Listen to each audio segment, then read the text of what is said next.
shoehorned into these companies, this DEI crap does have to go. 100%. 100%. The race unit. Okay?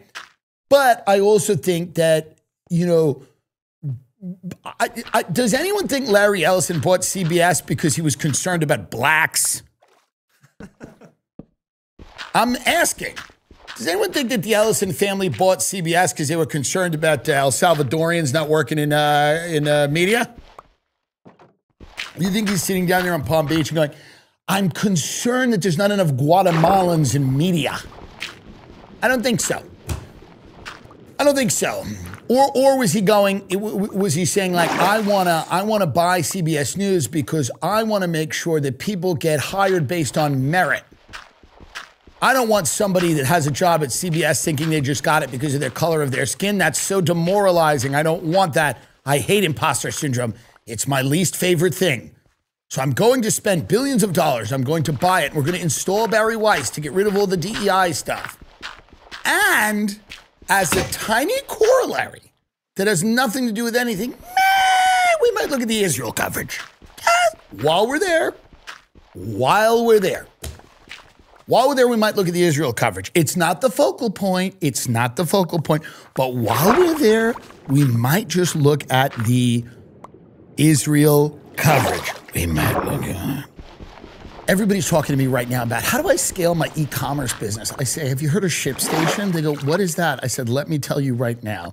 ShipStation is the easiest way to automate shipping tasks and manage orders in one simple dashboard. They're not just printing labels, okay?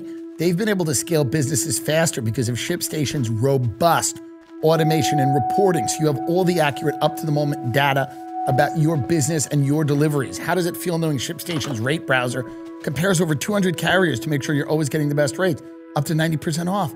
There's a reason why successful businesses use ShipStation. Customer report scaling operations up to 40 times with ShipStation. Automate your workflow, save time, reduce human error, best-in-class carrier savings up to 90% off rates on all major global carriers. Wow your customers and get rave reviews with cheaper, faster, and better shipping. Upgrade to ShipStation today to get a 60-day free trial at ShipStation.com. Use code TimDillon. There's no credit card or contract required, and you can cancel anytime. That's ShipStation.com, code TimDillon. This podcast is brought to you in part by Stash. What if you could start investing without ever picking a single stock? With Stash, the experts handle the hard part for you. Stash isn't just another investing app. It's a registered investment advisor that combines automated investing with expert guidance.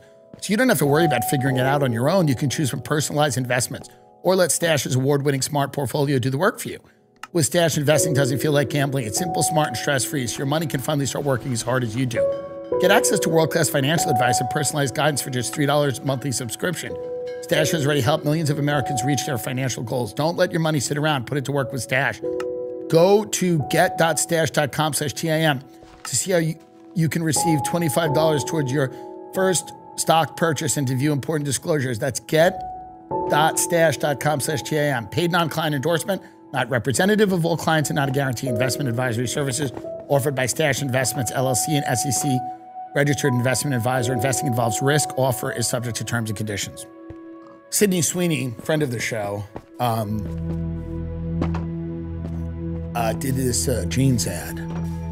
And then this woman asked Sydney Sweeney about, and by the way, did you see Candace did an interview with Elle Reeve, who I did an interview with? Elle Reeve is still out there. You gotta give it to Elle Reeve. I kind of respect her. Is her last name Reeves? Elle Reeve? Elle Reeves, I kind of respect her because she always, it's like the scene in, here's the thing with Elle Reeves, it's the scene in It. Get Elle Reeves up so everybody knows. She just did an interview with Candace Owens, having done an interview months and months ago with me. Elle Reeves, who I respect,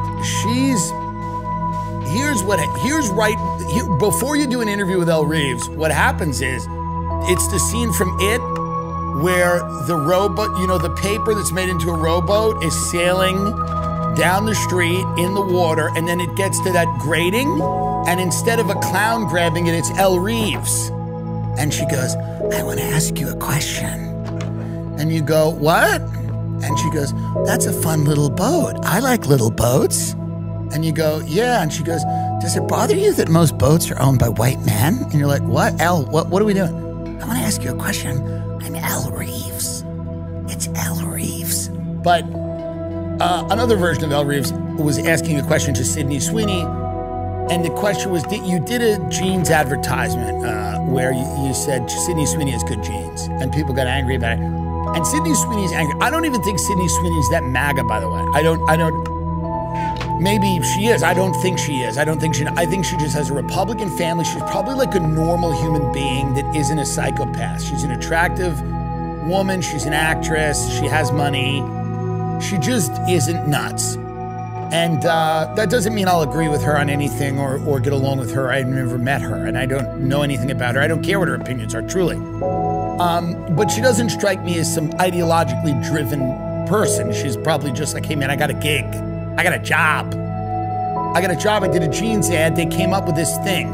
But anyway, take a look at this thing. People are mad at Sydney Sweeney for not distancing herself more from this jeans ad. Criticism of the content, which was basically that maybe specifically in this political climate, like white people shouldn't joke about genetic superiority. Like that was kind of like the criticism, broadly speaking. And since you are talking about this, I just wanted to give you an opportunity to talk about that specifically. I think that when I have an issue that I want to speak about, people will hear.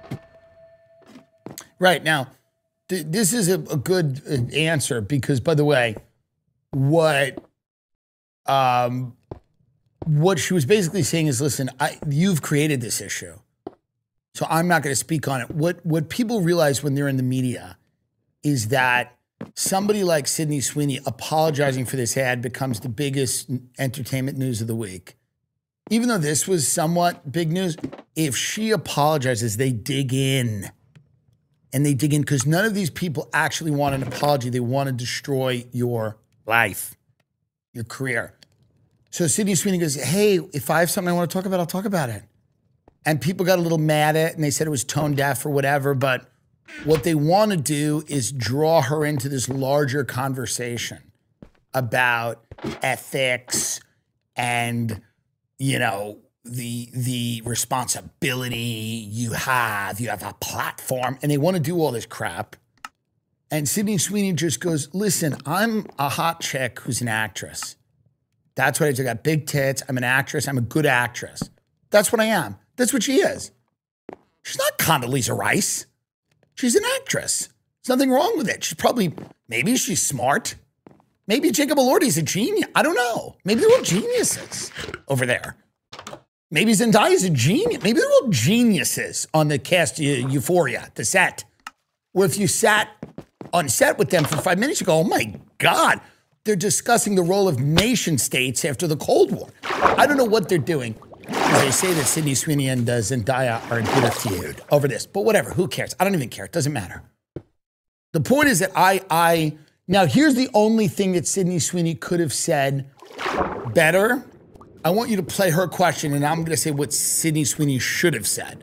Play the question again. I'm gonna tell you what Sydney Sweeney should have said. Go.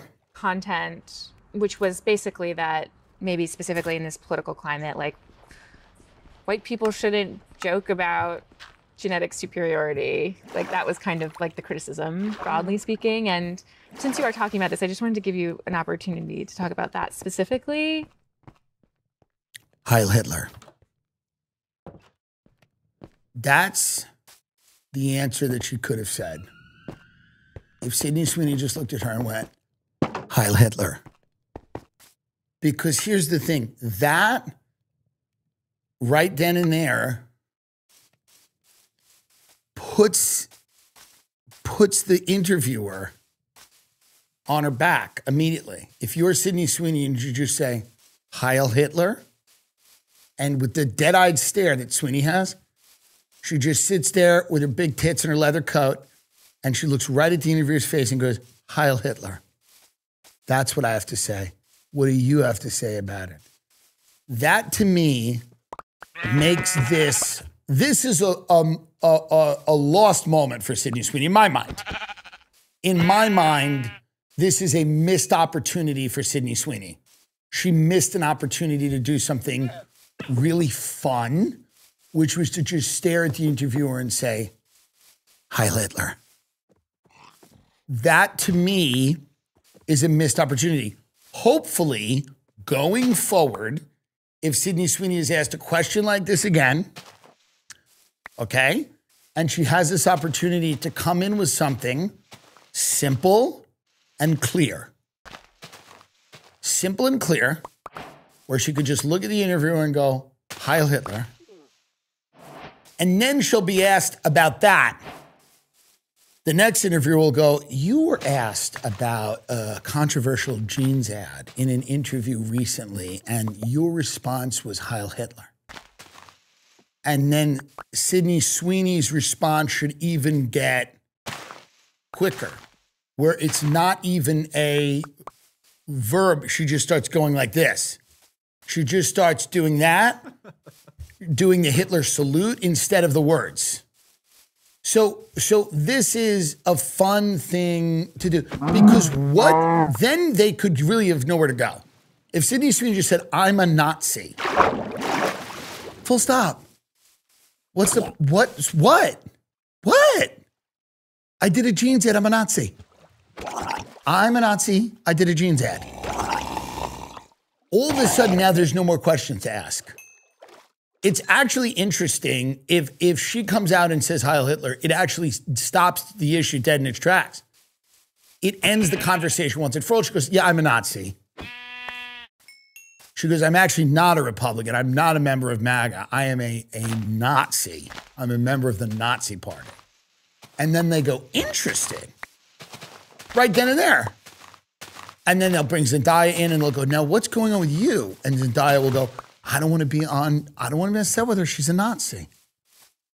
She's a fucking Nazi.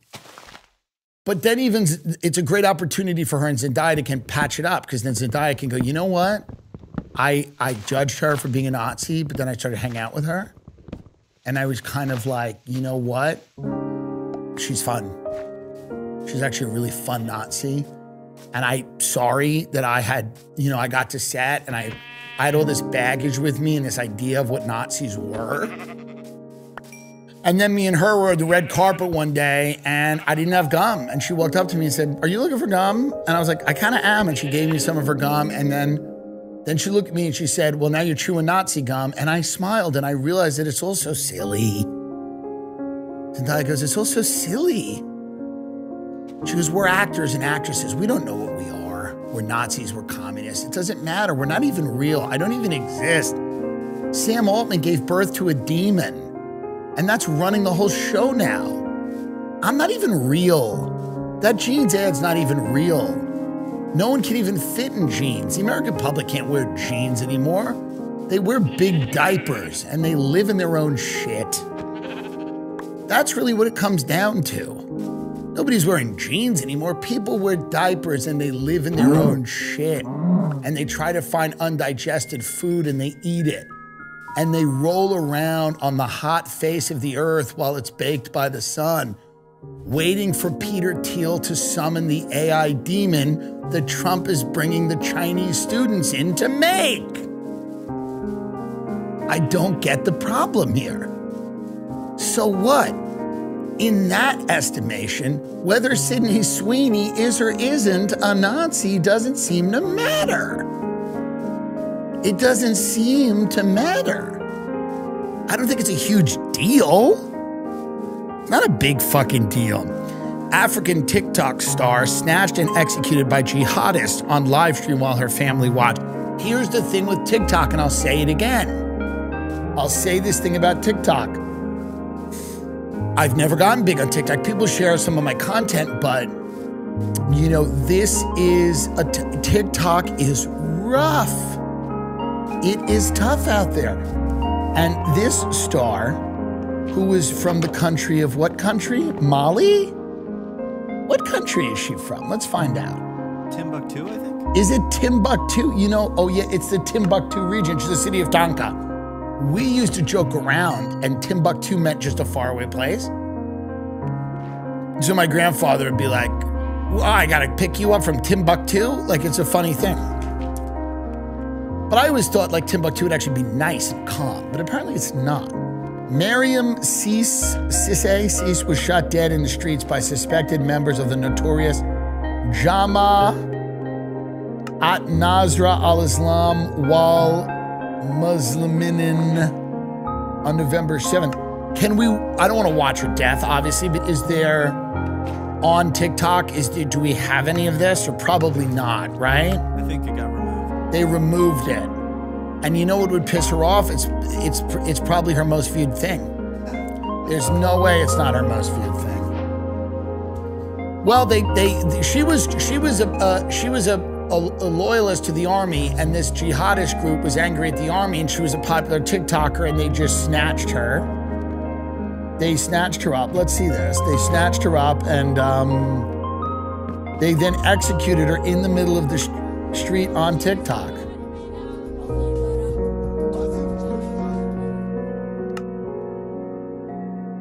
Why wouldn't we want more of this in the country? No, I'm asking. What could go wrong?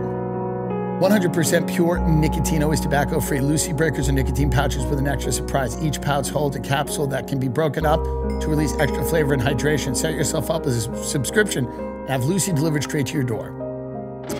Let's level up your nicotine routine with Lucy. Go to lucy.co/TIM and use promo code TIM. Tim, to get 20% off your first order. Lucy has a 30-day refund policy if you change your mind. Again, that's lucy.co and use code TIM to get 20% off. And here comes the fine print. Lucy products are only for adults of legal age, and every order is age verified. Warning, this product contains nicotine. Nicotine is an addictive chemical. Fall always feels like a reset. Between back-to-back school, busier routines, and shorter days, finding time to cook again can be tough. That's why everyone I know, including myself, we love Factor. Their chef-prep, dietitian-approved meals make it easier to stay on track and enjoy something comforting and delicious. No matter how hectic the season gets, more variety, more meals. Support your wellness goals. Enjoy even more GLP-1 friendly meals on the new Mediterranean diet options packed with protein and good-for-you fats. Savor global flavors. From more choices to better nutrition, that's why 97% of customers say that Factor helped them live a healthier life. Feel the difference no matter your routine. I love Factor. We all love Factor. It's so easy to eat good, healthy, satisfying food inspired by chefs that you don't really have to spend hours prepping. Eat smart at factormeals.com/Tim50off and use the code Tim50off to get 50% off your first box plus free breakfast for 1 year. That's code Tim50off at factormeals.com for 50% off your first box plus free breakfast for 1 year. Get delicious, ready-to-eat meals delivered with Factor. Offer only valid for new Factor customers with code and qualifying order renewing subscription purchase.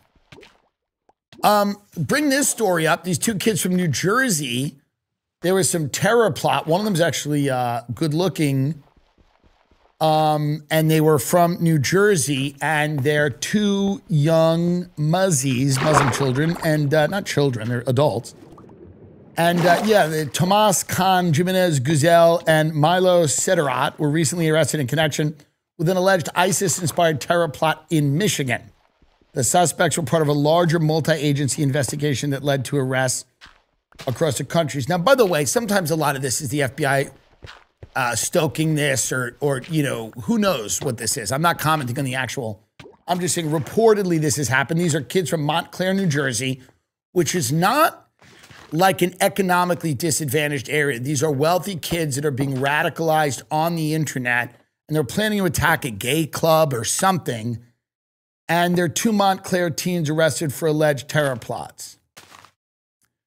So here's the reality. I mean, I don't understand the problem with bringing more people in, because here's the deal. Maybe, sure, their kids in rare instances might get radicalized to commit acts of terror, but at least they're also taking your jobs.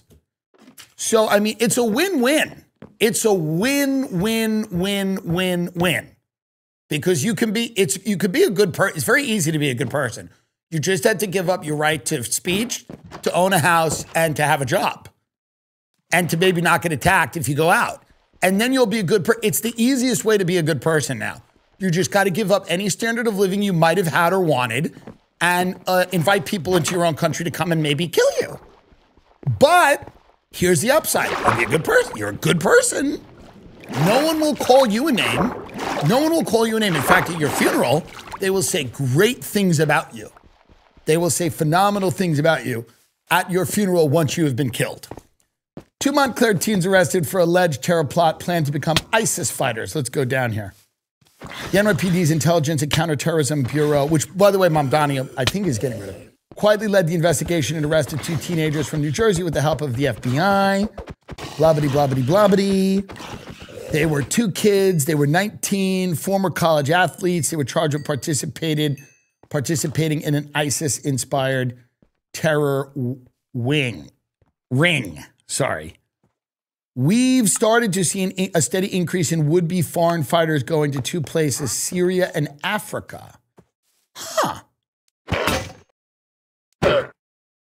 Interesting. Prosecutor said he texted, I'm actually going to go strap a bomb to my chest and go blow up the blank company headquarters. Another text said, line up 500 Jews and execute them in front of their wives and family. Another text said, support for an incredibly lethal and incredibly enduring foreign terrorist organization that has wreaked a lot of bloodshed around the world, but importantly in the United States. They're talking about, I guess, ISIS or cells or whatever. Interesting. Police said the 2 teens were connected to the same network of people in the terrorist plot in Detroit over Halloween weekend. So listen, here's the deal. I've not looked at the evidence here, so I will tell you this. I don't necessarily always trust the FBI in these matters, for sure. But I do look at the UK, and I do look at a lot of other countries in Europe, and coinciding with a massive increase in immigration, they have had more terrorist attacks and more violent crime, okay? So there might be a correlation there. Again, you know, the fact that Turkish drug dealers are bombing car bombs in Sweden. But again, if you're Swedish and don't want that, you're a Nazi. You're a literal Nazi if you don't want a Turkish drug dealer to blow up another drug dealer's car. You know, if you ask why Sweden became the rape capital of Europe, you're a Nazi. You're just a Nazi if you ask any of these questions, by the way. If you ask why 300 or 400 Chinese students should come in to do all the jobs that we have in the country when they're committing espionage and spying on us, and they're supposedly our greatest threat, again, you're a Nazi. So 3 men were arrested there. This is Detroit after prosecutors claimed they had accumulated an arsenal of weapons and ammunition to carry out attack. And again, I'm not saying anything good about the FBI. What I'm saying is that if you look around the world and you look at the UK and you look at all these places, there's an increase in terrorist attacks, and a lot of them are committed not by people, not by Anglicans in London. This is not a ton of like Episcopalian terrorism in London or France or the Netherlands. There's not a massive amount of Presbyterian terrorism happening that I'm seeing. I could be completely wrong. He was arrested at Newark Airport, and that's tough to get arrested at because there's always delays. Can you imagine your flight's delayed for 2 hours and then you get arrested for being a terrorist? That's terrible. Waymo driverless car in San Fran runs over and kills beloved neighborhood cat, Kit Kat, sparking community outrage. Waymos are going to start not only killing cats, but eventually people are going to die in a Waymo. People are going to die in a Waymo, and this is what it is. Let's watch this a little bit. This is sad. Obviously, Kit Kat, R.I.P. the cat, killed by a Waymo. Killed by a Waymo, Kit Kat. I would be hoping that this whole Kit Kat thing just dies, and that's not happening. Tomorrow we'll be holding a press conference at Ronder's Market, Tuesday, November 4th at noon. Justice for Kit Kat. My name is Jackie Fielder. I represent the mission on the San Francisco Board of Supervisors. The mission is where our beloved Kit Kat called home. I live around the corner from Ronder's Market, where here's what's interesting about this. San Francisco for the last decade has had people on fentanyl shitting and fucking in the street. Nobody has cared about that. People have been overdosing on the street in San Francisco literally for about a decade. People walk over dead bodies to get into Whole Foods. None of that has bothered anyone. One Waymo kills a cat, and now they're ready to go. This is amazing. A Waymo killed this cat, and all of these people are, she goes, we're having a press conference about this. Literally 2 blocks away from where the, sad cat killing was, there are people bleeding out on the street dying. I mean, this is crazy. I'm talking about Requiem for a Dream, final scene, double penetration, ass to ass fucking to get more fent 3 blocks away from where this cat was killed, and no one blinks an eye. No one bats an eye at that, by the way, over there. But if a cat gets killed by a driverless car, then all of a sudden the tech people have too much power. Then people start asking questions. Not the surveillance technology, not Peter Thiel doing doing a musical about Satan. None of that. That doesn't get them going. It's a cat getting squashed by a Waymo. Let's watch a little bit of this. By a Waymo. Last week, I posted about how the Waymo CEO said that society will accept a murder by a Waymo. And since the fatal hit and run of Kit Kat, Waymo has confirmed that one of its self-driving cars indeed killed Kit Kat. And Waymo tried to say that the cat jumped in front of the car when, actually, deeper reporting by Mission Local uncovered from witnesses that Kit Kat was actually sitting in front of the Waymo. How funny it would be if, as she's walking, a homeless guy just jumps and eats her. Like he just bites her neck and she goes down. 2 people who asked to remain anonymous said they left the bar Dalva on Monday night and saw Kit Kat sitting in front of the Waymo for about 7 seconds. The cat then walked under the Waymo and proceeded to head towards the sidewalk as the car pulled away. All right, so this is interesting. The Waymo is actually being accused of acting in a murder, like actually murdering the cat. All right, let's keep going. Before the Waymo ran over Kit Kat's lower half of her body.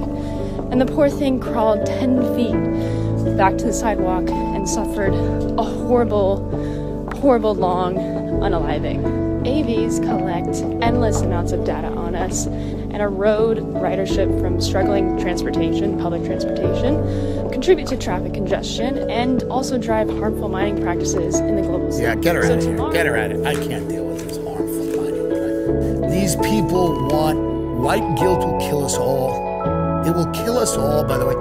This will kill everyone. The idea that this woman gives a shit about a cat but doesn't comment on the overall nightmare that her city has become, this will kill us all.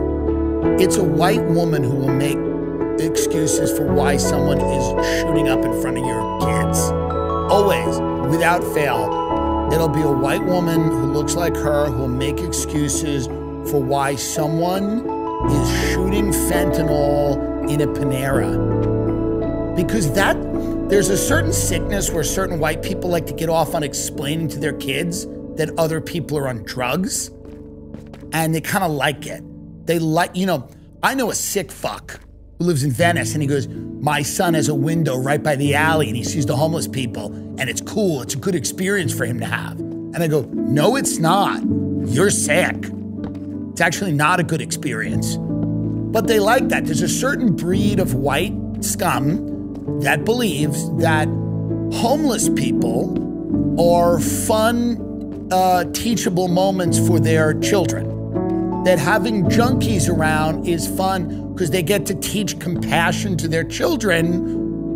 Now, they won't call their brother or sister they haven't talked to in 10 years, but they get to teach compassion to their children by saying, oh, that's someone who has issues. They're sick.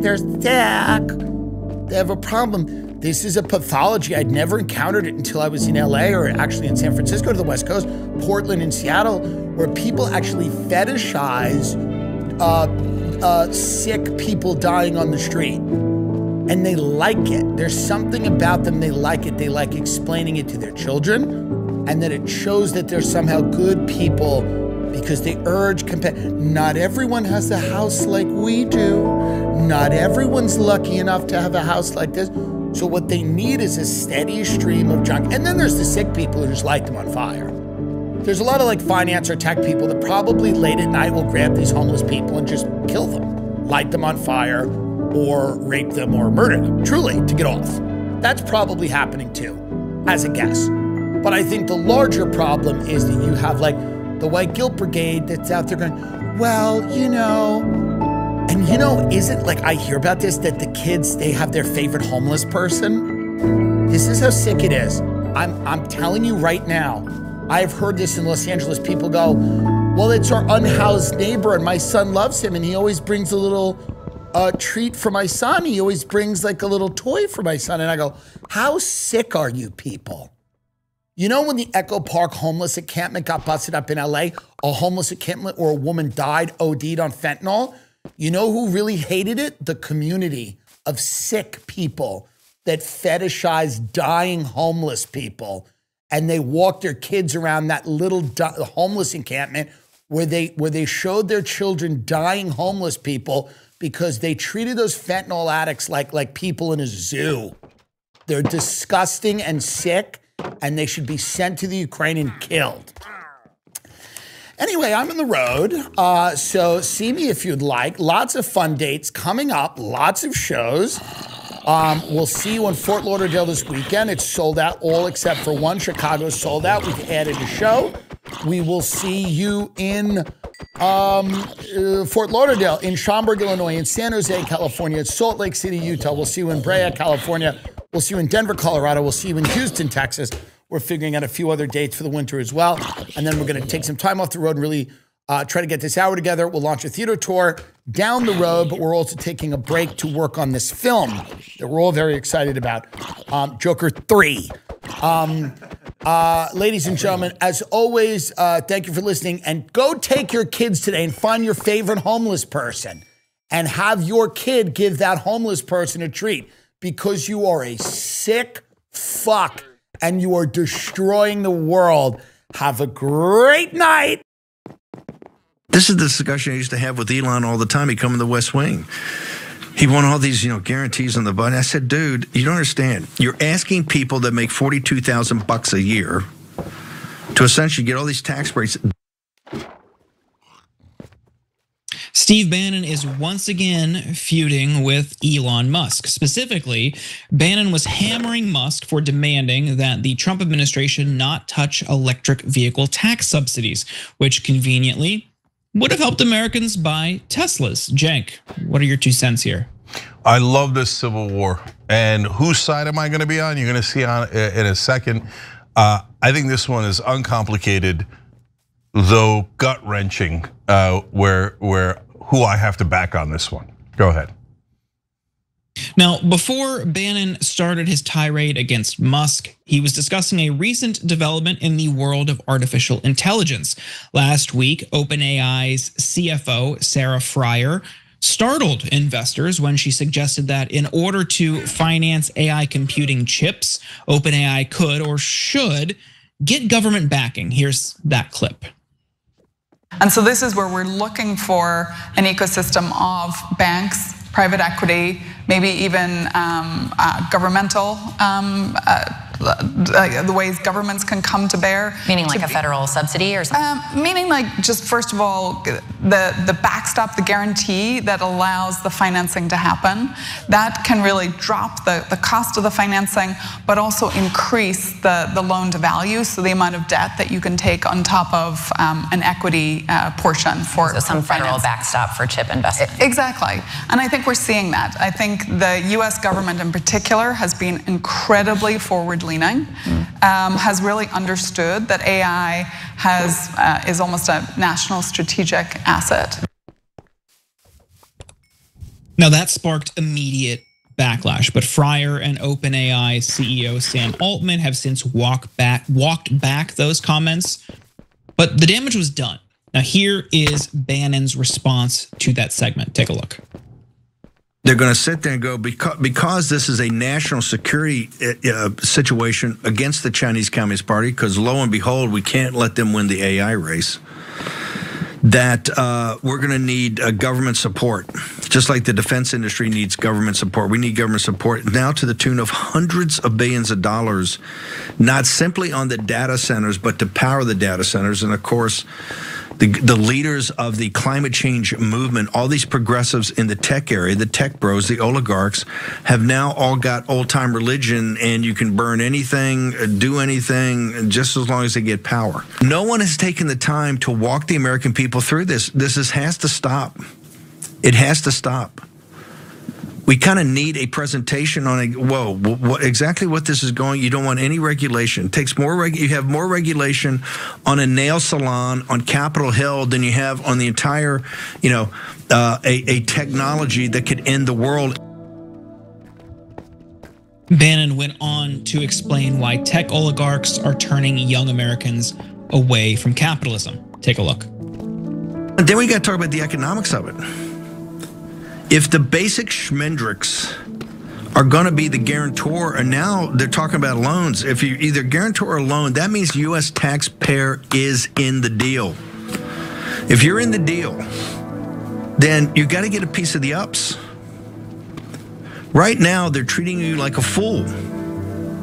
They're just running around the David Sacks of the world, just running around. Elon Musk running around, going to create trillions here, billions there, hundreds of billions. Hey, that's all fine. Every private equity, every management team, of course you want the suckers to come in, the people who don't know anything, right? To socialize the risk. Because remember, I said all of this is about risk mitigation, to socialize the risk.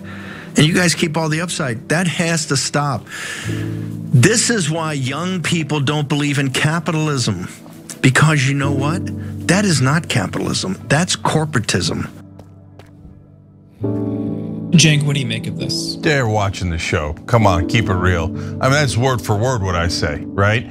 So corporatism, nobody even used that word until I'm turning into Trump. No one used the word corporatism. But seriously, like you guys have heard me talk about corporatism for years now. All of a sudden, everybody's talking about corporatism. Okay, good, God bless. I love the zeal of the converted and everybody coming in our direction. But look at that, that's populist left and populist right, totally agreeing. And yes, it makes me uncomfortable to agree with Steve Bannon because they're other things that he believes in the populist right that I do not believe in at all, right? But when it comes to economic issues, here, let's break it down. So it's not just that he said the word corporatism, who cares, great, wonderful, right? And it's a word that exists. It's just getting more usage now, and I'm glad it's getting more usage because it perfectly describes, and that's why I've been using it for such a long time, what we're in right now. We're not in capitalism. Corporatism is corporate rule, and it hates capitalism because it wants to limit competition. It wants to limit free markets. And what it does is it captures the government. That's why it's also called crony capitalism. It's not capitalism, it's the enemy of capitalism. So now, I've told you that 100 times. I wrote it in my book, Justice is Coming, you can see it. Number two, then finally, some folks in the right wing are going, hey, wait a minute. This sounds like socializing the risk. Yes, that's what we've been saying forever. That one, Naomi Klein is brilliant on it. She's written books on it. What corporatists do is they have socialism for the cost and capitalism for the profits, right? Well, that's not how capitalism works. No, capitalism is you deal with your own costs and revenue and you make your business work. No, and right now, I mean, I can give you 1,000 examples as I have over the decades here as we've been telling you guys. No, they're robbing us blind. They're dumping all their costs onto us. Look at this. Now the AI guys need a lot of energy to power their companies. All right, well, great, go get the energy. That's part of your business model. That's part of your cost. They're like, well, we don't want to pay the cost. We want the average American to pay the cost. Which leads us to point number 3 of agreement, which is, wait a minute, so when are we getting equity in your company? And if you watch The Young Turks, you've heard me say that for year after year after year, right? And Anna as well. So when we do the research for the drug companies through our universities, why aren't we getting money back for that? If a private company pays for the research of drug companies, they are going to get equity in that drug company. And if that drug company does really well, then they'll do really well and they'll get their money back and then some, right? But when the American taxpayer pays for it, they're like, shut up, that's it. You served your role as the piggy bank. You get nothing. Our beloved corporate donors. Oh, oops, did I mention they're donors of the politicians? And by the way, yes, of Republican and Democratic politicians. So, and again, it's not just about AI or just the drug companies. Almost every industry is using this to rob the American people blind. And I'm not even getting at the subsidies. I'm just talking about the bailouts and dumping their costs on us. Then you layer on the subsidies, right? Let alone the bailouts. Okay, so we bail out all the big banks. Why didn't we get equity?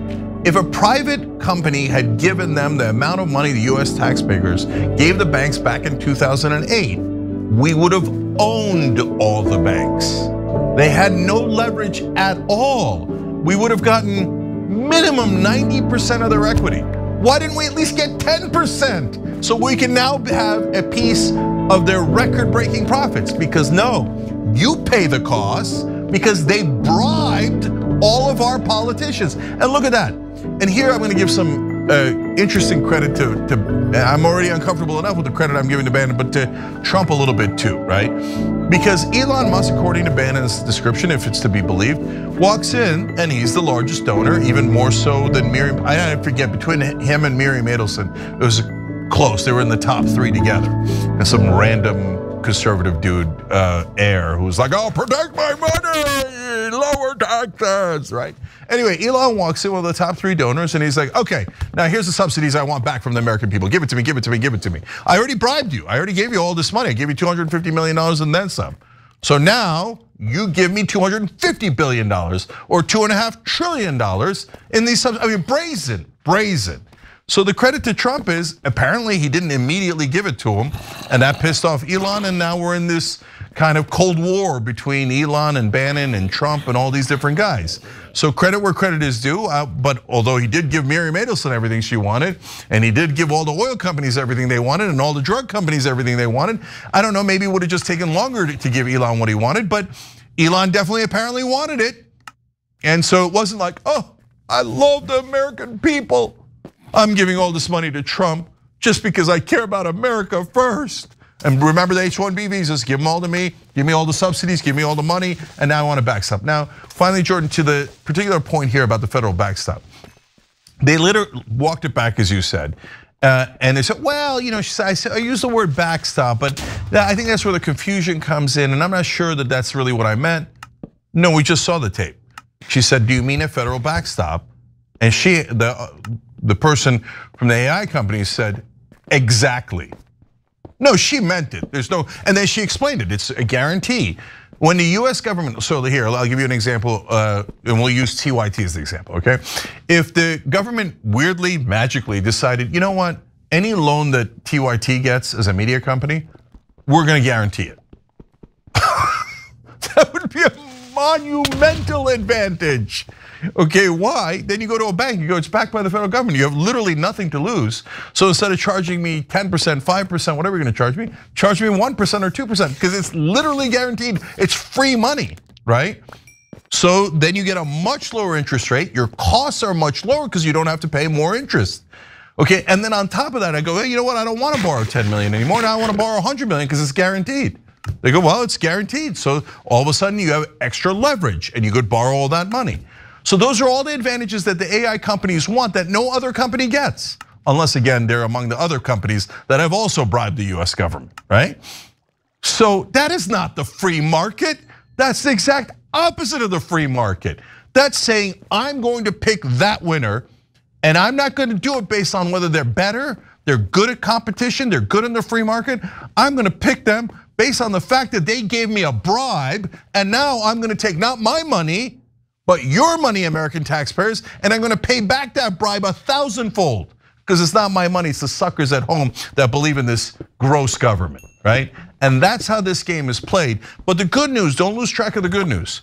Holy cow, right-wing populists and left-wing populists agree and are now pushing back together. No, let me see your equity. You want subsidies? You want backstops? You want all that? Let's do a deal. I went to Wharton, I'll do that deal. I'll take 80% of your company before you know what the hell hit you, okay? And I'll take it not for me, but for the American taxpayer. You still want it? You still want it? "Oh no, but those are my profits. I want the profits. I just want you to pay the cost." No, the answer is hell no. But all our politicians are dirty and corrupt. So we need to find one guy who's gonna say hell no on behalf of the American people. Jordan. Yeah, I'm kind of mystified by this right-wing, like anti-corporate push, because you see flashes like this. You see people like Bannon make these comments that I largely agree with. I'll get to the EV component in a minute. But in the first Trump term, he proposed raising taxes on the wealthy, and then the rest of the movement shot him down. This isn't to say I like him. I think he's got a lot of concerning aspects to his public persona, but on some things we align, and I think that's something worth fighting for, fighting back against this corporate control of our government. But then he invokes EVs, and yes, of course, Musk would want that because of Tesla, but in general, I think those are good, right? Like, let's be clear. I think what they were proposing with the Inflation Reduction Act during the Biden administration, only providing those subsidies if you buy a union-made EV. That's even better. That's a way to keep Elon Musk out of the equation because he has fought Tesla unionization while also incentivizing the purchase of EVs. Something we desperately need to tackle and transition to. With the Trump re-election, there's been a major setback. We're still subsidizing oil companies. You and I have talked about this. You've covered this for years. Billions of dollars every year for oil companies. At what cost? Hurts the environment. It hurts our agriculture. It hurts everything. So when you are reliant on combustion vehicles, when you are relying on traditional cars, I'm all for subsidies for EVs. Unfortunately, with Trump, we don't have those. On other things, yeah, no, the excess subsidies on corn makes us all unhealthy. The excess subsidies subsidies in general on oil, absolutely not.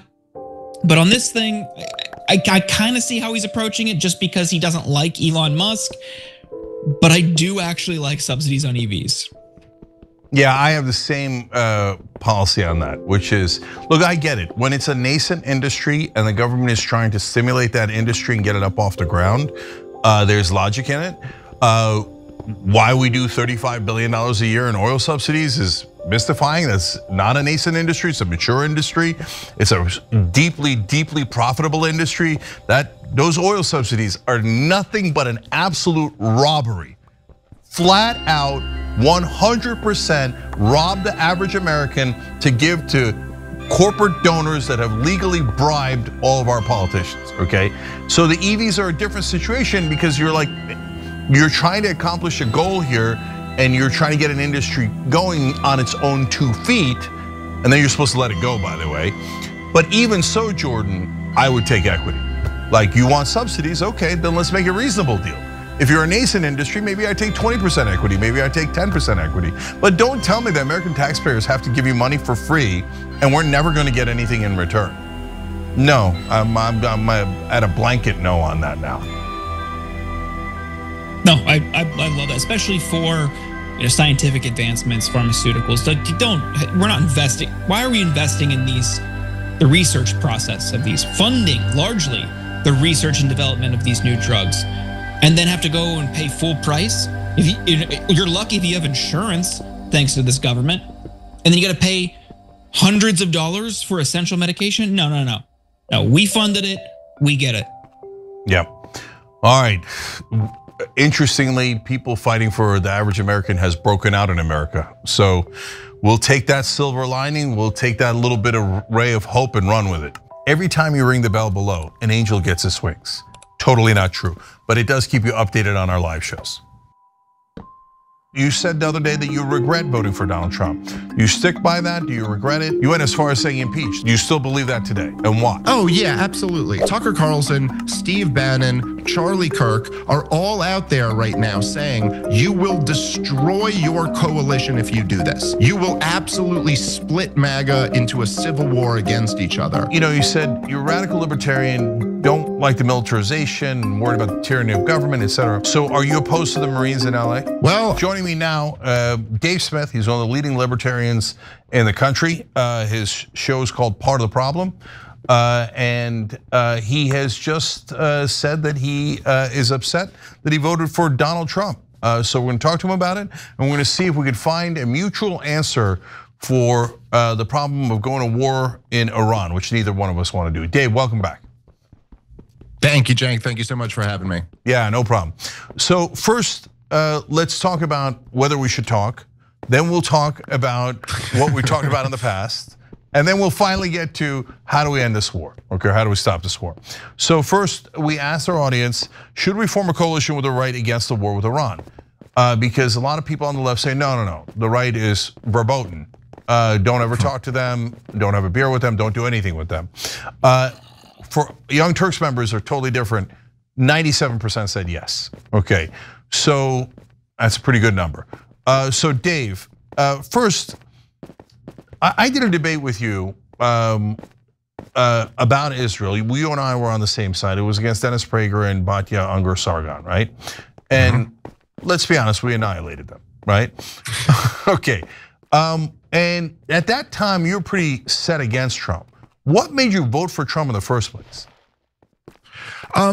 Well, there were several factors. I thought, first of all, I should probably make clear that, and this is something that's come up because I've seen the reaction to me saying I regret voting for the guy. I'm a radical libertarian. And I look at voting in a different way than I think a lot of other people do. I don't look at voting as like a full endorsement of somebody in every position that they have. Libertarians, and I believe we're right about this, we view governments inherently as instruments of tyranny and force. And that doesn't, by the way, I'm not even saying some libertarians might argue, and I would probably agree, that there might be some legitimate functions that could be done by an instrument of tyranny and force. But nonetheless, that is what they are by their very nature. And I think that the people essentially are under duress by their government. And voting to me is a strategic, option. You could, as Walter Block, who's a libertarian economist, he used the example of if you were in a concentration camp and they gave you a vote over who your guard is going to be. Now, that doesn't mean that you endorse being in a concentration camp or you endorse everything that this guard is going to do. You're simply saying, I think this guard is going to be a little bit more just than that guard is. Now, I supported Donald Trump for several reasons. Number one, I thought that it was very important for the country that the Democrats take a loss. This was, I was very clear on this from the very beginning that I thought this was the most important issue. There was just, the Democrats to me had just gone so far on so many issues, whether it was, even though Republicans were bad, I mean, Democrats were leading the charge on championing lockdowns and vaccine mandates and just the insane COVID hysteria, the insane woke hysteria, which I think was like a neoliberal takeover of the left. And the Democrats were leading the push for that. Then on top of that, there was the war in Ukraine that they went all in on, while the Republicans were at least rhetorically substantially better than them on. Then they had a senile president who they lied to the American people and told wasn't senile. Then they tried to, after denying a primary, after rigging the previous two primaries, they then wouldn't even let you vote on the next substitute candidate. I mean, you know all this stuff, Cenk. So I just thought this was so overwhelming. They needed to lose. I thought it was an incredible blow to the corporate media. I think one that they'll never recover from was Donald Trump winning a second time and kind of the podcast scene ushering him in. So I thought there were lots of cultural issues and bigger issues for the country. I felt like Donald Trump winning would be better than Kamala Harris winning. And then on top of that, I guess I reserved a little bit of hope that, hey, things looked a little bit different this time. He had Tulsi Gabbard and Bobby Kennedy and a lot of these different figures. Tucker Carlson had some influence on him, who's really great on a lot of the foreign policy issues. And Joe Rogan helped get him into the White House. Maybe he could have some influence. There was just, it seemed to me that there were more possibilities with Donald Trump for something positive happen. And I would also add, he had been burned by the system in a unique way. And I thought maybe he would be a little bit different this time around. And also he had been totally betrayed by Netanyahu when Netanyahu came out and congratulated Joe Biden for winning the election before our media was even calling the election for Joe Biden.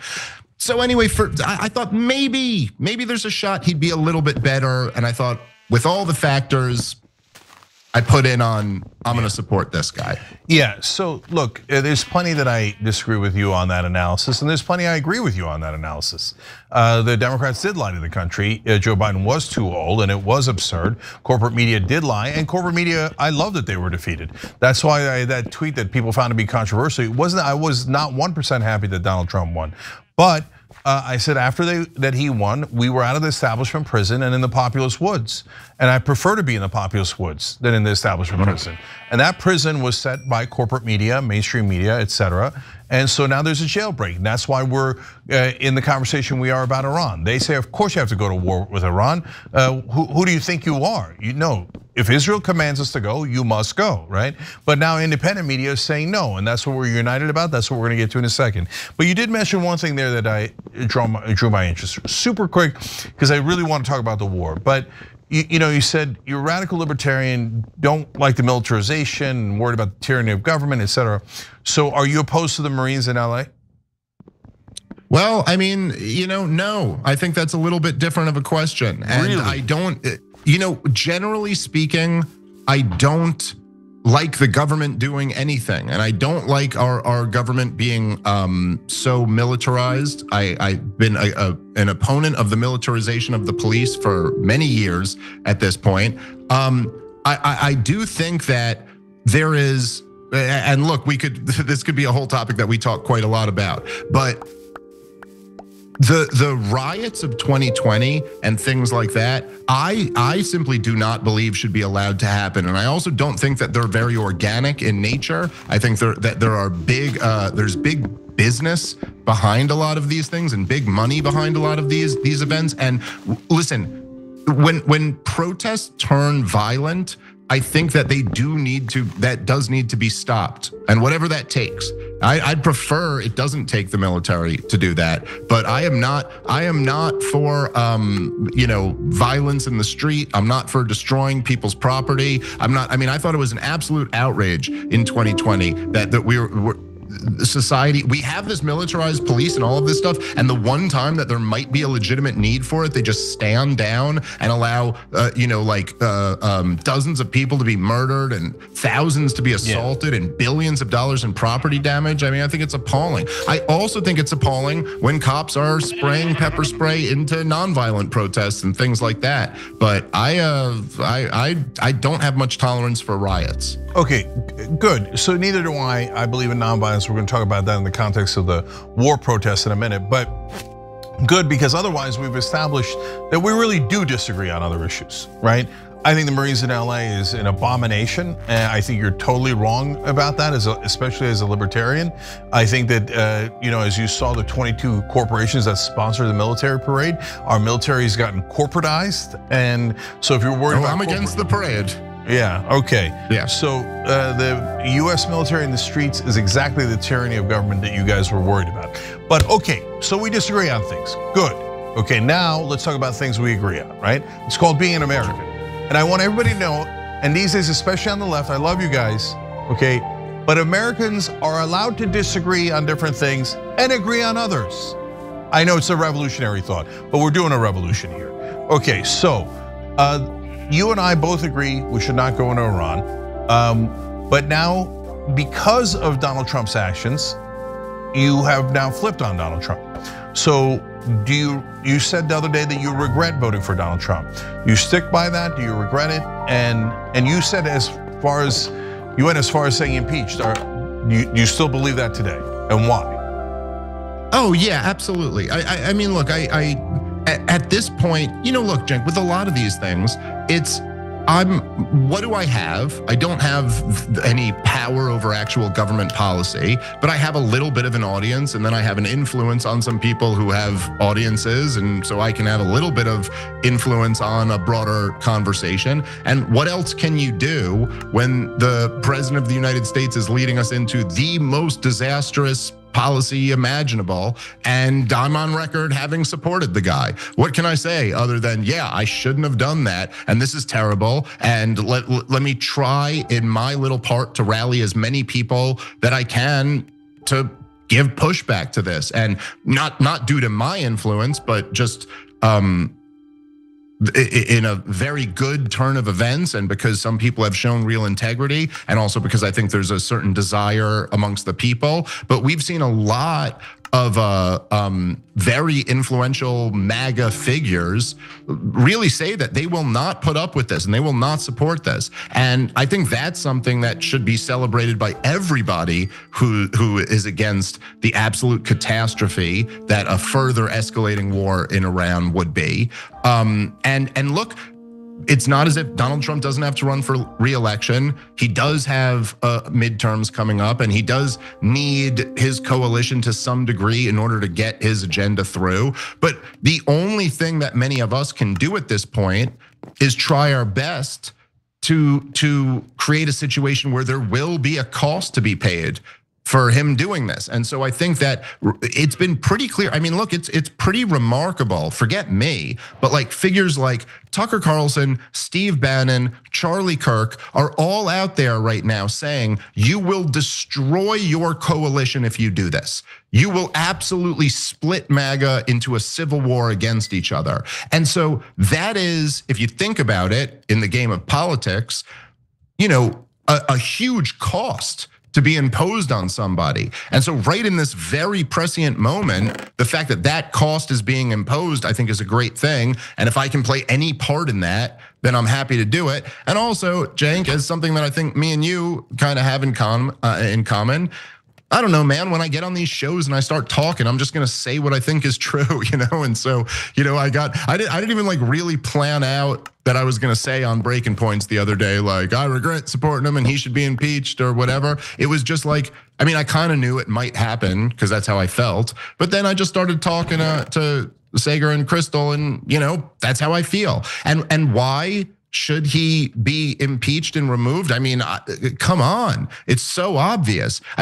He's like essentially saying, and I don't know what the real story is here because there's conflicting reports, but it doesn't matter because he's saying it either way, that he was negotiating with Iran to sucker them, to distract them so Israel could launch a sneak Pearl Harbor attack, a completely illegal, aggressive attack against a sovereign nation. Come on. Now you're gonna impeach somebody over a phone call with Zelensky where he maybe, tried to suggest that there should be a quid pro quo, which he never even got, and then caved, never even got the investigation on Biden and still sent the weapons package in anyway. That's impeachable. January 6th is impeachable, but leading us into the 7th absolutely disastrous regime change war of choice on behalf of a foreign nation. I don't know. Cenk, I've heard it said before, remember who coined the phrase, but an impeachable offense is anything the Congress decides. Well, okay. Well, if our Congress wasn't a bunch of, hack, corrupt, blood-soaked monsters, this seems like maybe something they should pick. Maybe this should be the thing that you impeach a president over. Yeah, worse than having an affair and lying about it. That's for sure. Yeah, unquestionable about that. So let's see if we can unite the country against this war. We're starting with progressives and libertarians, right?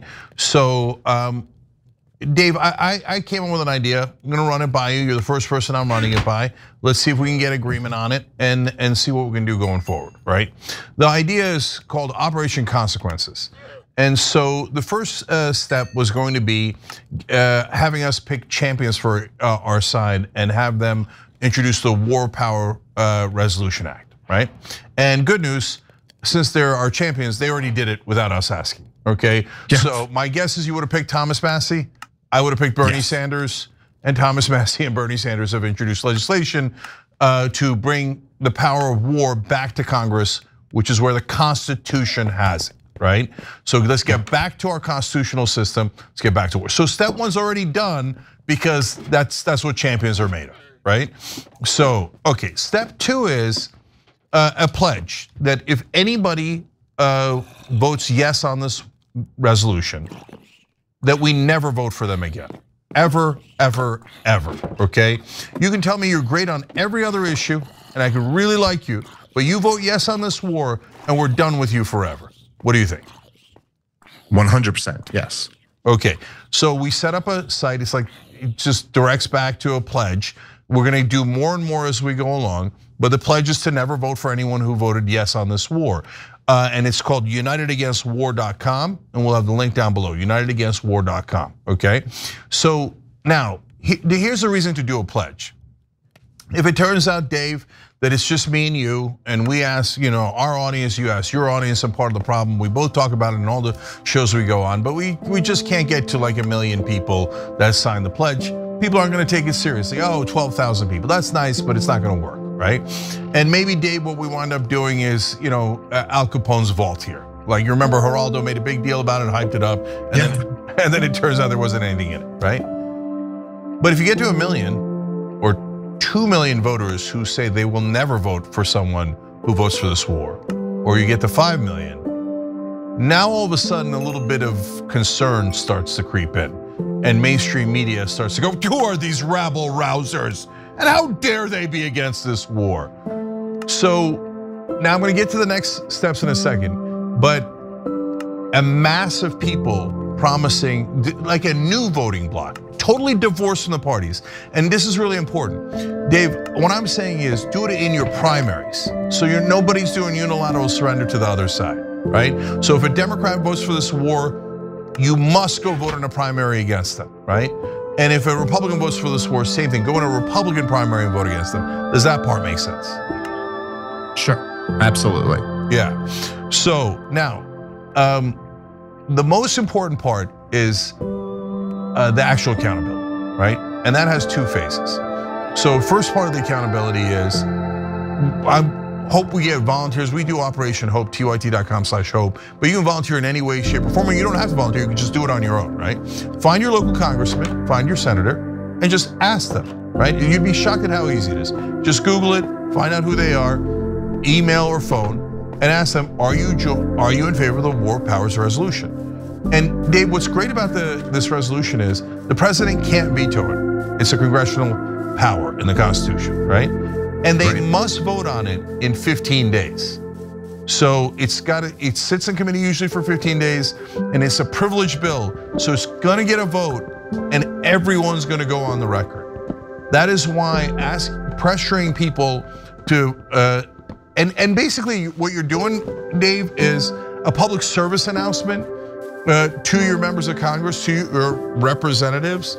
Hey guys, just know that if you vote yes, we're gonna vote against you the rest of our lives. I'm just letting you know, you can do whatever you want with that information. I know you're gonna get a check. I know you're gonna get a check from AIPAC to vote yes, right? But it's gonna cost you this number of votes. Again, does that seem logical to you? Yeah, of course. All of this is the most obvious and logical stuff. I'm thrilled that you're putting it together like this. All right, unitedagainstwar.com. So finally, the last part is the part where, and I'm asking you like genuinely, what do we think? Is it gonna happen? Are people gonna rise up?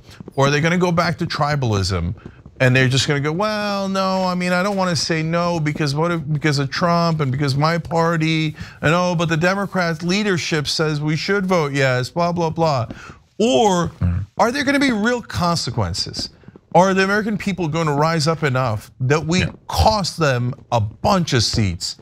And totally not related to anything partisan. No, this is just a voting bloc on a single issue. It's direct democracy. You vote this way and you're done. What do you think? Does it have a prayer of working?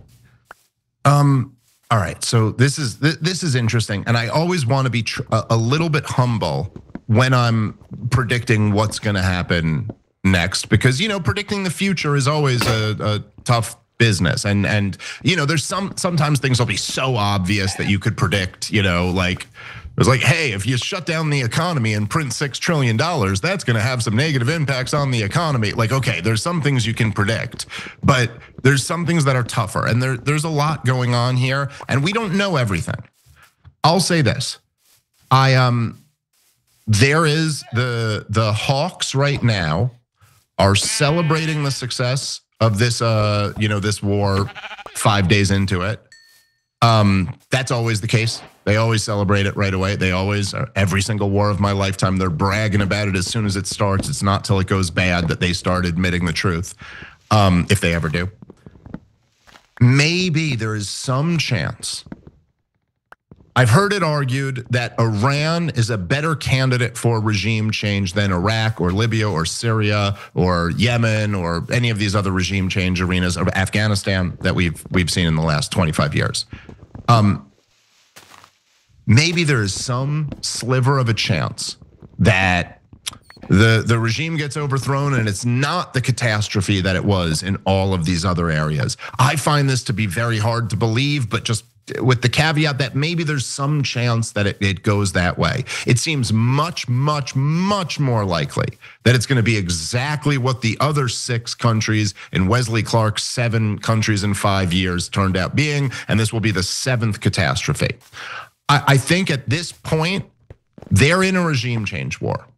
And I don't know. I think it's worth trying to stop it. It's worth trying to impose as big a cost on the politicians in charge if they actually do go through with this. But it seems like they've already launched a regime change war. As me and you both know, Cenk, this was never about a nuclear threat from Iran. Iran does not have nuclear weapons. Iran is not trying to get nuclear weapons. Iran has a latent deterrent. Essentially, they want to just let you know that they could enrich up to a high enough level to have nuclear weapons, so you don't do what's already happened to them. Everybody involved knows that, including Netanyahu, who's lying through his teeth about that. He doesn't really think Iran's been 3 years away from a bomb for 30 years. You know what I mean? Like, he knows. And so they're in a regime change war. This has been their goal the whole time. Donald Trump has signed off on it. He's backing it up. The question now is, if that is the case and they go through with it, okay, there's a couple major questions. Number one is, what can Iran actually get off? And I don't know that that's completely clear. I know that back in 2007, 2008, even the Pentagon was saying we can't go to war with Iran because they can touch all of our bases and all of our embassies. They can touch Israel. They can really inflict real damage. This isn't like the other puny countries we were picking on in the terror wars. Maybe things have changed a little bit since then. Maybe the technology and that certainly Israel's drone strike there was something they couldn't have pulled off years ago.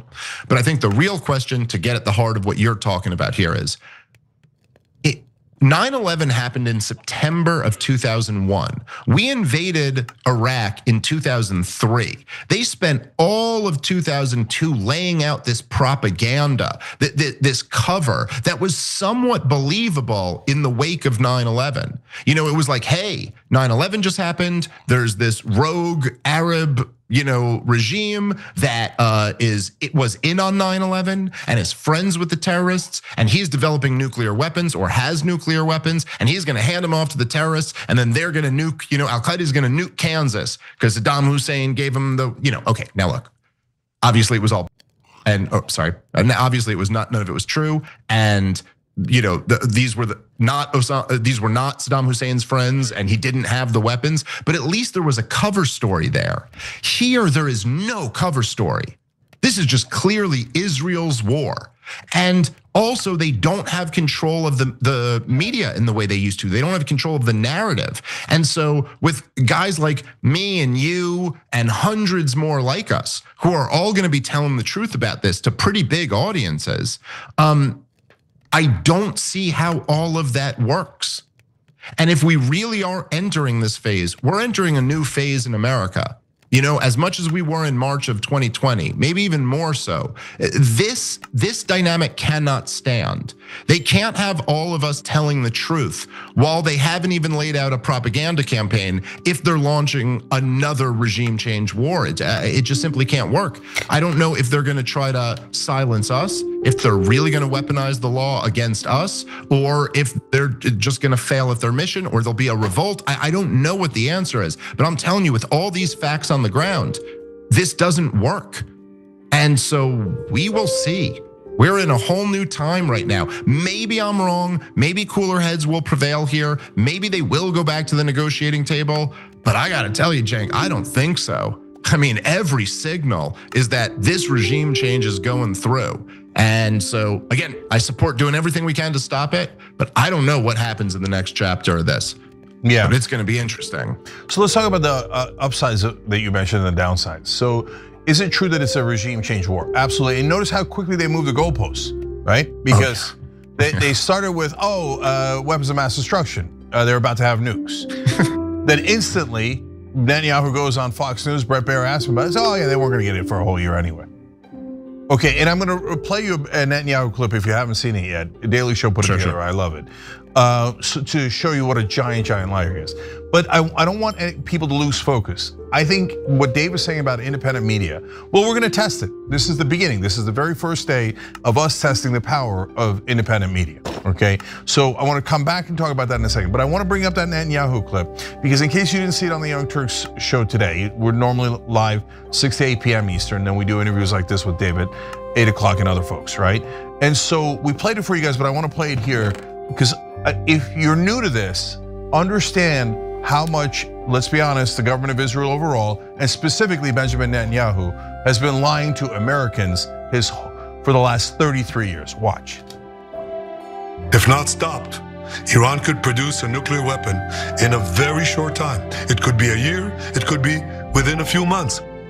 They have the wherewithal, the stored up, preserved knowledge to make a bomb very quickly if they wanted to do it. Iran is so dangerous. Weeks away from having the fissile material for an entire arsenal of nuclear bombs. They're very close. They're 6 months away from being about 90% of having the enriched uranium for an atom bomb. Iran is gearing up to produce 25 bombs, atomic bombs a year, 250 bombs in a decade. Ladies and gentlemen, time is running out. Iran will be capable of producing alone, without importing anything, nuclear bombs within 3 to 5 years. Okay, so I'm gonna get back to how we're gonna fix this, but in the 2006 clip, he said that they could produce 250 nuclear warheads in a decade. It's been basically 2 decades since then. So do they have 500 nuclear warheads? And Dave, the question I wanna ask you, I know, look, this is a layup, but really, if you're like, I've lost every ounce of respect for mainstream media. How do you look at a clip like that and then quote Netanyahu as if he might be telling the truth the very next day, in your broadcast? So what are they supposed to, like me, I would say Netanyahu is a giant liar and no one should ever trust a word that comes out of his mouth. But mainstream media reporters will say, nope. Not only beloved Israel, and you have to believe him more than the terrorist Muslims, right? But at a bare minimum, they'll say 50-50. But Dave, it's not 50-50, is it? He's been trying to drag us into this war for 33 straight years. Yeah, I don't know why this is just reminding me of this, but so I did a debate at Princeton University against Josh Hammer, who's a senior editor at Newsweek, and it was an Oxford-style debate, and I smoked him, but that's neither here nor there. But he, at one point, this was like his big moment in the debate, is he turned over to me in the question and answer segment, and he goes, "Hey Dave, who do you trust more, Osama bin Laden or Benjamin Netanyahu?" And I responded by saying, I don't trust either of them. And he was like, "Whew, I think that speaks volumes," like it was something so messed up that I was like, I don't trust either of those guys. But it's so funny because it's like, you look at this and you're like, yeah, what, you trust this guy? This guy, I'm sorry, this is not somebody getting it wrong. This is somebody lying through their teeth. He knows that Iran doesn't have nuclear weapons. He knows about. You think he thought in the 90s that they were going to develop hundreds of nuclear warheads? It's like so ridiculous. And so the thing is that, and of course, Cenk, because you've been in this position, so many times. I've seen you there. Well, they'll go, "Oh, so what are you saying? You support Hamas, or you support Iran, or you support whoever?" And it's like, look, I'm not saying, the thing isn't that like I trust Osama bin Laden more than Netanyahu because I think he's like a good person or something like that. It's just that Osama bin Laden is a fanatic who declared war against the American empire. He has no incentive to lie about that. Like he's telling you, like if you look out your window at night and you see a guy with a bloody knife and he's like, "I'm gonna come in there and kill you," you're gonna take him at his word. I think that is what he's trying to do. I'm not gonna go, I don't say, but Netanyahu is a politician who's trying to lure the US government into war after war after war. So obviously he's incentivized to just lie and lie and lie. And, to your point, it's not just that he should be treated as a liar. I mean, he should be treated by the media and the entire US government as a hostile foreign combatant. I mean, he is a representative of a foreign government trying to lie. It's not just that he's lying to people, he's trying to lie the American war machine into another war. This is like a crime against humanity and a crime against our country. It is absolutely just, just like the idea that you could have that track record. Like, look here, even in American domestic politics, they don't, okay, there are some fringe, and when I say fringe, I mean like in terms of like who's most, the most consequential figures. There are Lindsey Grahams and some people like this, but like they know that they can't have Dick Cheney selling the next war because we're like, no, you got to go away forever. But yet Benjamin Netanyahu, who is Dick Cheney of Israel, can still come and get rounds of applause in Congress and get a warm reception in corporate media. Yes, Cenk, I mean, that's a long way to answer your question, to say, yes, anybody who's giving this guy a warm welcome at this point and not treating him like an enemy of our nation that he is, those people are disqualified from you ever giving them an ounce of trust or credibility again. Yeah, I would say that Netanyahu's lies against us is a crime against America, right? And so, and he's committed that crime now for 33 years straight, trying to hoodwink us into the Iraq war. He was one of the top neocons. Now trying to hoodwink us into the Iran war, and it's despicable no matter which country does it. Okay, and then just like in Iraq, as I was saying, they start with WMD and then they go, just kidding, regime change. Yep. And exactly what they did here. Within just a couple of days after the war starts, they're like, oh, forget the nuclear facilities and the WMD. We're just kidding. Now, no, it's regime change. We have to kill the Ayatollah. We have to get rid of their government. But wait, you can kill the Ayatollah, but to your point earlier, Dave, they can just replace him with another mullah. And if they do that, then they're gonna say, we're gonna kill the next mullah, and then we gotta kill the next mullah. Oh, you know what, this isn't working, we gotta get on the ground. We're gonna send in ground troops, right? Well, of course, and right. And look, like what's crazy is that you do see a lot of the same people who were selling the war in Iraq and Afghanistan and Libya and Syria and Somalia and Yemen and all of this. You see them still trying to sell this one, and even look, they'll tell you these things. They're trying to make it sound very nice. Look, the people hate the government. The people are celebrating. By the way, they could find videos in Iraq and in Libya where people were celebrating. Yeah, a lot of people do hate that government. That's not a guarantee of what's going to happen once that government falls. That doesn't mean that some type of liberalism is going to flourish or something like that. And so it's easy for them to say, look, the fact of the matter is that the Iranian regime, the mullahs, have been in power since 1979. And for most of that time, they've had the most powerful governments in the world hell-bent on overthrowing them and have still survived. So the idea that this is just going to be easy to get rid of them, or that the people hate them so much that they will overthrow them, I think there's some reason to be skeptical about some of those claims. And it's easy for these guys to celebrate at first. They always do that, and like these things, they always celebrate at first, and it always leads to absolute disaster. Yeah, and so look, to your point, there's a lot of people in Turkey that are very dissatisfied with the current Turkish government. If we start bombing Turkey, they'll fight us for 500 years straight. Right. Well, that's right. That's right. Because and I should just say, to your point, I'm sorry to cut you off, but to your point about the moving justifications for this war, I mean, it's just unbelievable. You're right to cite the parallel between that and like the war in Iraq and the war in Afghanistan and all this stuff. Like they always move the goalposts in all these wars. We're going into Iraq for weapons of mass destruction, but then it was to liberate the people, and then we're going into Afghanistan to take out Al Qaeda, but then it was to overthrow the Taliban, and then it was to nation build, and then it's always but this one it's so quick. They're already, I was arguing with Dinesh D'Souza on Twitter today, and he's like, look, I supported the war in Iraq and I was wrong to support that. And I was like, yeah, but you're doing the exact same thing right now. And then he goes, well, this isn't the same as Iraq. I mean, they said Saddam Hussein was in on 9/11, but Iran was in on October 7th. And I was like, dude, first of all, no, they weren't. There's no evidence, but this is exactly the same. Second of all, that's not even the justification yet, dude. You're jumping to the next justification already. I thought it was that they had nuclear weapons or were developing nuclear weapons. I've already seen several people arguing that it's about, freeing the women. Oh, they don't give their women rights. And so that's what it's about. They'll just switch. Once one justification falls apart, they have to have the next one to move to. And just, for any of these, first of all, it is nobody has presented any evidence. And in fact, there's been evidence to the counter.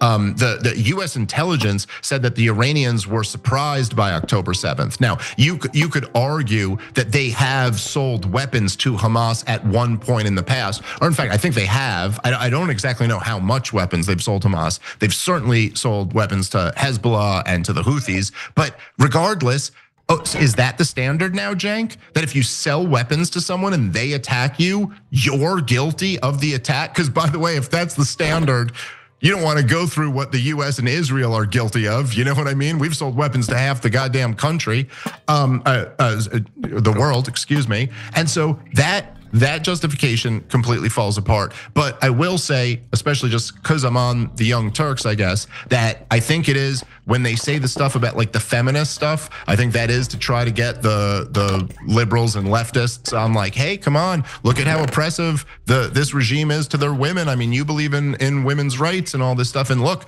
there's no question that the regime in Iran is repressive to women. Okay, there's no question that Saddam Hussein was repressive to his people and Muammar Gaddafi was repressive to his people. But the worst thing that ever happened to the people, including the women of Iraq, was George W. Bush launching a war there. And the worst thing that ever happened to the people, including the women in Libya, was Barack Obama and Hillary Clinton launching a war there. And so, it's you could sit here and tell me the story about how this government's unfair to its people and that we're gonna go in there and overthrow them on behalf of them. But every time you do it, it ends up being the biggest nightmare for those very people that you're pretending to care about. Yeah, so I mean, reject all of that stuff. Yeah, Israel and neocons here in America as well are all saying, you're right, we're going to liberate the women there. Oh, really? Because Israel liberated 20,000 women in Gaza of their lives. Right. Or they care so much about women except all the women they murdered in Gaza. So now you'll excuse me if I don't buy that load of BS. Okay, so now back to the solution. One more thing here at least. Well, actually two things. So look, the way that I see this, Dave, is it's the powerful against the rest of us, right? There's a poll out today, only 16% of Americans think the US should be involved in this war with Iran. 16%. So that is a radical position, right? You're in a tiny, tiny minority if you think we should go to war in Iran. Okay, now you have tons of independent media, if not most of independent media, online media, podcasts, etc., saying don't go. This is crazy, right? Including a lot of the right-wing media. So, but mainstream media, cheerleading. We got the pom-poms out. We got the outfits back, and they're doing calisthenics, getting ready for the war, W-A-W, okay, A-R, you get it. Lindsey Graham is back out there going, war, we need more war, right? And all the politicians, what I think 87% of Congress at least takes money from AIPAC. So they're all like, war. So they're in the radical 16%. And I think most of that 16% honestly are people who got brainwashed watching cable news, because cable news loves war, right? So we all are kind of despondent because we think there's no way the 84% can beat the 16%, because the 16% have all the power. But to your point earlier, Dave, I think it's a different day in America. I think that mainstream media has lost a lot of power. I think the reason that the number is at 16% is because people aren't watching the propaganda on cable news anymore. And so they might find this a harder hill than they thought it was because of independent media. So is there hope here that independent media can start a prairie fire of hope that we can actually defeat the powerful, and that if enough of us band together, left, right, and center, and we say, hey, look, maybe you win your elections, but millions of us are going to vote against you. So just don't be surprised when we do. I don't want Jake Tapper writing a book later saying no one could have seen it coming, because we are gonna come for you. And so, if you and I do a tour and we go do it and we start to bring in right-wing allies if they exist, left-wing allies if they exist, I know left-wing allies exist. Whether they'll join in with the right-wing is a different question, right? But can we muster up enough momentum here for the 84% to win rather than the 16%? Well, okay, so let me just say two things to that. Okay, number one, because I've watched you kind of, I think you've probably become the most prominent figure in the country who's really been kind of launching, even before your very specific kind of targeted plan today, but you've been really promoting the idea that we ought a coalition on this opposition to war, and that it's too crazy for us to say that like, oh, he's an evil right winger or he's an evil left winger, and like this is just, and I just completely agree with you on that.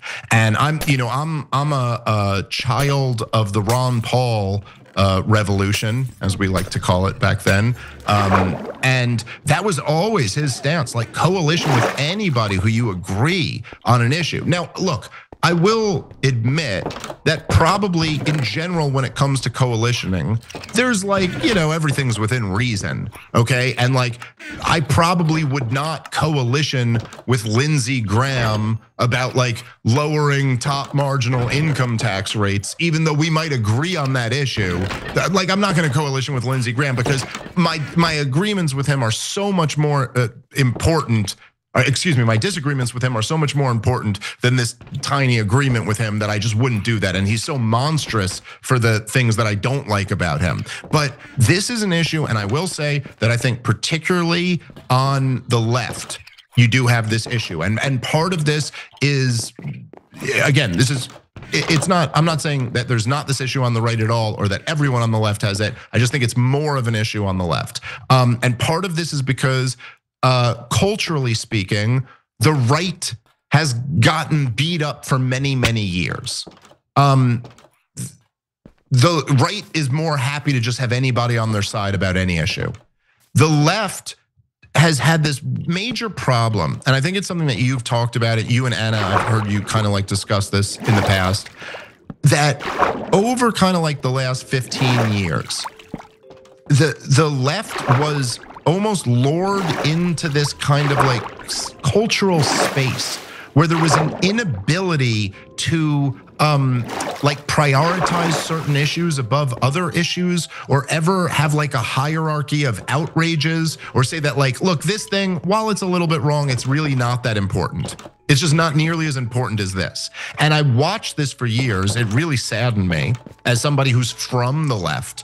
And when I say from the left, I mean like in my soul. Like, I'm from New York City. I'm a Jewish kid of a single mom. I'm just like, I'm not like, by my nature, I'm not like from a conservative background. Like these people are my people. And I watched this happen. It was very saddening to me. But you would see where like during Black Lives Matter protests, there'd be talk about like some cop who had killed an innocent person and wasn't held accountable. And then there would be an equal amount of weight given to like Aunt Jemima being removed from something. And you're like, guys, come on, priorities. And you watched as like Obama would drop like a drone bomb on a wedding in Yemen, and then people on the left would be talking about microaggressions and safe spaces. And you're like, guys, what are we doing here? Like, this is just not nearly as important. But even if you think this is a thing, it's not as important of a thing. And so anyway, I guess I'm just going a long way to say that what you're always weighing, whether you're willing to coalition with somebody, is like, how important is the thing that you're coalitioning about? How important is it? Are we talking about a goddamn genocide? Well, then yeah, you coalition with anybody. anybody who's willing to coalition with you for that. Because who are you? Who are you to ever turn anyone away who's going to support you ending a genocide? I mean, if we were living in 1840 and we were a couple of abolitionists, me and you, Cenk, would we say, well, I don't know, I mean, me and you disagree on taxes. Me and you disagree on monetary policy, so we can't coalition together against slavery? Or would we say, dude, at this point, there's no other issue. There is no other issue. We're abolitionists. We're against slavery. That's it. It doesn't even matter what else we disagree with. This is the issue of our time. And what are we talking about here, man? I mean, we're talking about, like, add them all up. Add up the terror wars and add in Israel's destruction of Gaza to it too. What are we talking about? We have millions of people who have been slaughtered and trillions of dollars that have been wasted. It's the most important issue of our time by far. There's not even a close second. And so, you know, this is anybody who's like hesitant to coalition over this right now while we're at the precipice of another war. I mean, come on. That just like that cannot be the case. Yeah. And so, you know, it's just like, we got to wake up. We got to learn that there are other issues we're going to disagree about. There's going to be lots of really important issues we disagree about. We don't have to not do that. We don't have to pretend we're not disagreeing about them. But this is so important that you have to coalition on this.